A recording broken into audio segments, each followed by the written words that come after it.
very pleased to be here. You may not be very pleased to listen to what I have to say. I'm a representative of the dismal science, and I think that what I'm going to talk about this afternoon will pretty much confirm that that description is accurate. And what I would want to try to do is something that we have been promulgating now for a number of years. We're trying to link what is happening in the housing market to what is happening in the economy. And I think so often people who work in one sector tend to get very myopic and fixated by what goes on in that sector and don't try to look at the broader picture. And so that's what I want to do today. So in my 20 minutes, I'd like to take a few minutes to talk about what's been going on in the economy, and then the last few minutes to talk about some of our housing forecasts as we look ahead to 2010. The reality, a lot of people ask me this question: when will Illinois in particular recover from the recession? And my response is, you have to be specific. Which recession? Right?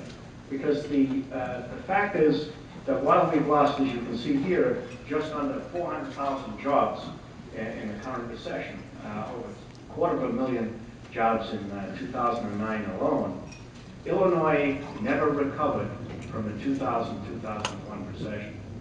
So as a state, we have been in employment recession for now over 9 years. Right? And the sad thing is, this has received absolutely no attention by the folks in Springfield. And I think one of the great alarming aspects of our analysis is that for the most part, we've had legislators who have not paid any attention to the economy, and now we're paying the price for this. The U.S., in contrast, recovered from the 2000-2001 recession in February 2005, and now, of course, it's gone down. We've lost over 7 million jobs in the current recession.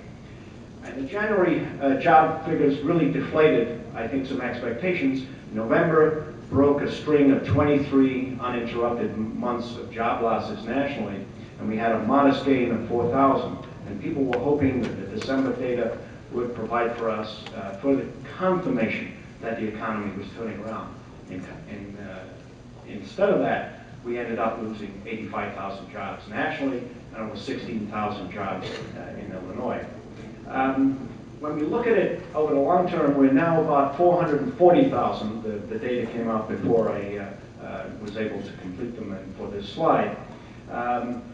When we look at it from the sort of fiscal positions for the state, that represents conservatively a loss of about $1 billion worth of revenue. And so part of our revenue problems as a state stem from the lack of jobs. And the lack of jobs are in turn affecting the economic performance of the state in lots of other ways as well. But I think this is a critical issue for us to understand. Job loss is not just something that hangs out there with no connection to what else goes on. And in turn, we have to bear in mind that if our deficit is now conservatively estimated to be somewhere north of $10 billion, at least 10 to 20% of that can probably be traced to the structural changes in the economy that have come about as a result of these job losses.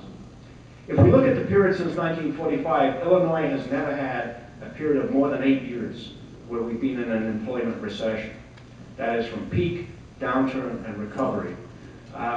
The current employment level in Illinois matches that for April of 1997. So it's as though we've had now over 13 years without job growth. And recall, we used to talk about Japan as having a lost decade in the 1990s. We're very close to having something that might turn out to be a lost 2 decades.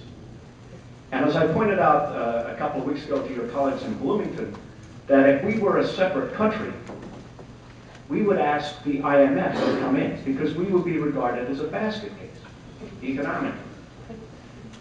And if we were a developing economy with these sorts of problems, they would come in and help us reorganize our finances, develop a strategic plan, and we would move forward. And until about 4 or 5 months ago, there had been absolutely no news or no effort or no initiative coming out of Springfield. And then in the fall, Governor Quinn announced a economic recovery commission, and the Speaker announced the bipartisan job creation task force. My one fear is that these guys are going to be very anxious to develop and promulgate policy without understanding the problem. And the analogy is the following. If I go into my physician's office and the guy is already writing the prescription before even looking at me, I wouldn't have much faith in his ability. And unfortunately, there is a great deal of concern right now to do something without really understanding the problem. And I think that our state has really failed its citizens because it has not invested resources in trying to understand what has been going on in this economy.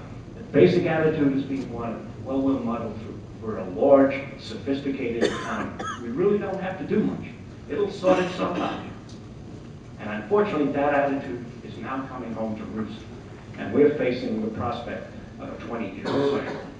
And I think that should send off alarm bells. But the problem is, I don't hear them ringing.